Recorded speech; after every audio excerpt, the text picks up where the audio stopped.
Good morning. নতুন বছরের শুরুতেই ভাবছিলাম আশেপাশে কোথায় যাওয়া যায়। ভাবতে ভাবতেই মনে পড়ে গেল হাওড়ার রেল মিউজিয়ামের কথা। তাই আজকে চলে এলাম হাওড়ার রেল মিউজিয়াম ঘুরতে। এখানে 30 টাকার বিনিময়ে আপনি রেল মিউজিয়ামে এন্ট্রি নিতে পারবেন। হাওড়ার পুরনো এবং তারপর নতুন প্ল্যাটফর্ম অতিক্রম করে আর একটু এগিয়ে গেলেই হেঁটেই আপনি পৌঁছে যেতে পারবেন হাওড়ার এই রেল মিউজিয়ামে। এই রেল মিউজিয়ামে মূলত পুরনো দিনের রেলের ইঞ্জিন এবং বগি নিয়েই তৈরি করা হয়েছে এই রেল মিউজিয়ামটা। এগুলো হলো পুরনো দিনের সেই রেলের ইঞ্জিনের কিছু মডেল। ওহিত এই জিনিসগুলো খুব ইন্টারেস্ট নিয়ে বোঝার চেষ্টা করছিল।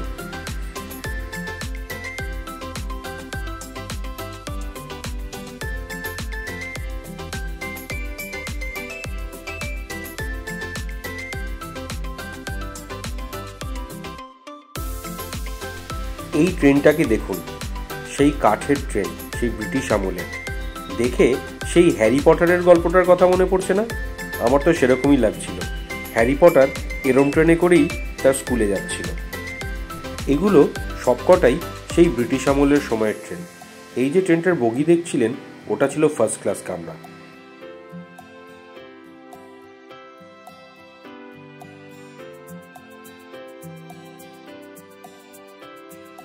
এটা ছিল হাওড়া স্টেশনের মডেল। আমরা কিছুটা দেখে নিয়ে চলে গেলাম রেস্টুরেন্টে। এবার একটু লাঞ্চ করে নেওয়ার পালা ছিল। এই যে রেস্টুরেন্টটাও কিন্তু একটা ট্রেনেরই বগি। সামনের দিকে শেড করার পেছনে যে বগিটা দেখতে পাচ্ছেন, ওটা কিন্তু অরিজিনাল রেলের। চলুন দেখে নিই রেস্টুরেন্টটা কেমন।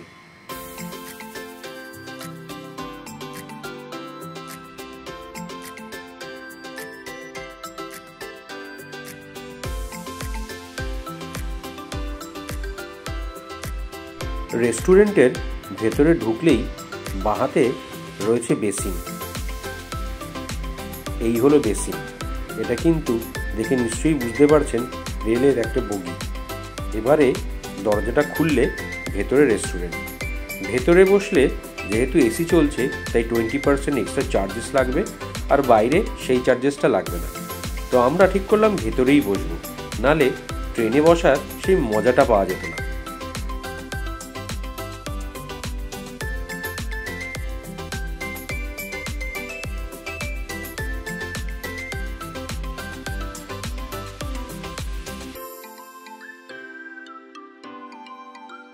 ইন্টেরিয়রটা বেশ ভারী সুন্দর, তাই না? সেই জানলাও কিন্তু পাল্টানো নেই। আসলে কোনো কিছুই পাল্টানো নেই। সেই পুরনো দিনের বগিটাকে অ্যাজ ইট ইজ রেখে তার ওপরেই এই ইন্টেরিয়রটা করা। আপনাদের সাথে এখানকার মেনুটাও শেয়ার করে দিলাম। খুব বেশি দাম না, তবে খাবারের কোয়ালিটি কিন্তু খুবই সুন্দর। হ্যাঁ, এটা ঠিকই যে কোয়ান্টিটি বিশাল কিছু নয়, তবে একজনের জন্য সাফিসিয়েন্ট।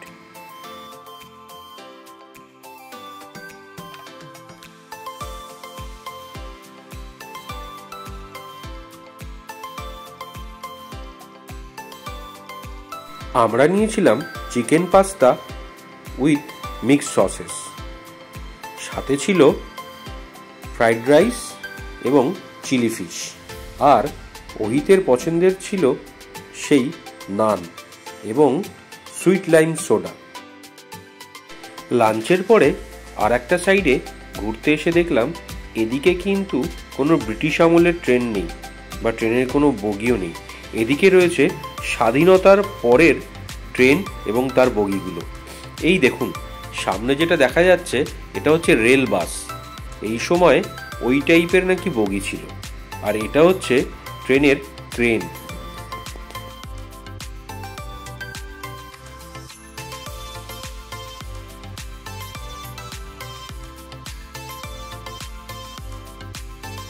এই দেখুন, আমাদের সেই পুরনো দিনের ইলেকট্রিক ট্রেনের বগিগুলোর মতনই কালার করা, আর এটা আর একটা ইঞ্জিন। এই দেখুন, এটা সেই বাষ্পচালিত ইঞ্জিন। চাকাগুলো দেখুন কি বিশাল আকারের ছিল। তবে শুধু বাষ্পচালিত ইঞ্জিনেই এটা শেষ নয়, এই ট্রেনটার আর একটা বিশেষত্ব আছে। এটা আসলে পাকিস্তানের ট্রেন। শোনা যায় পাকিস্তানের এই ট্রেনটা নাকি কোনো নিয়ম ছাড়াই আমাদের ইন্ডিয়ায় ঢুকে পড়ে, কোনো পারমিশনও ছিল না, তাই এটাকে তখন থেকেই আটক করে রাখা হয়েছিল।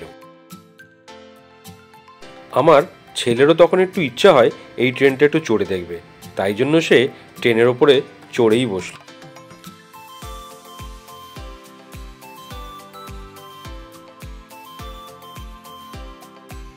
এই ধরনের অনেকই ঐতিহ্যপূর্ণ ট্রেন এখানে কিন্তু রাখা আছে, আপনারা একবার চলেই আসতে পারেন। বাচ্চাদের তো খুব সুন্দর লাগবেই লাগবে, কারণ শুধু ট্রেন নয়, এখানে কিন্তু আরও অনেক জিনিস আছে। চলুন এক এক করে দেখাচ্ছি। এই ইঞ্জিনটাকে দেখেছেন? সম্পূর্ণ যেন ঠেলাগাড়ি টাইপের ইঞ্জিনটা। চলুন একবার দেখাই।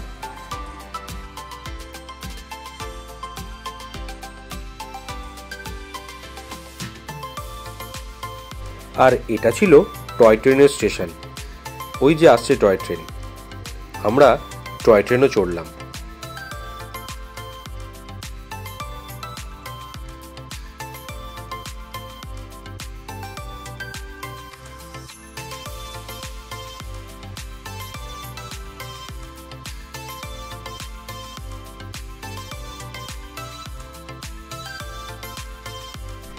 ট্রেনের জার্নিটা ছিল কিন্তু ভারী মজার।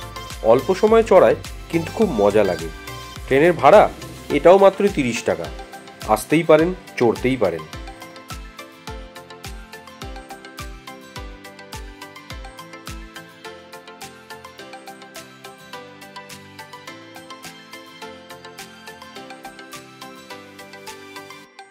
আর একটা কথা বলে রাখি, এই মিউজিয়ামটা কিন্তু পৃথিবীর সবথেকে বৃহত্তম রেল মিউজিয়াম।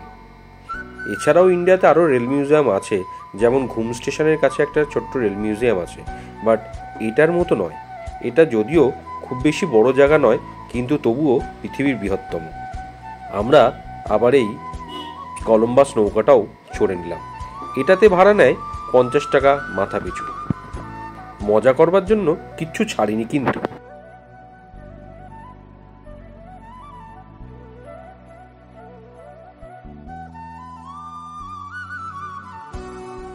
এই ছিল আমাদের রেল মিউজিয়াম ঘোরা। এক কথায় বলতে গেলে আমার এবং আমার ছেলের এবং আমার ওয়াইফের তিনজনেরই কিন্তু খুবই ভালো লেগেছে। আপনারাও একবার চলে আসুন।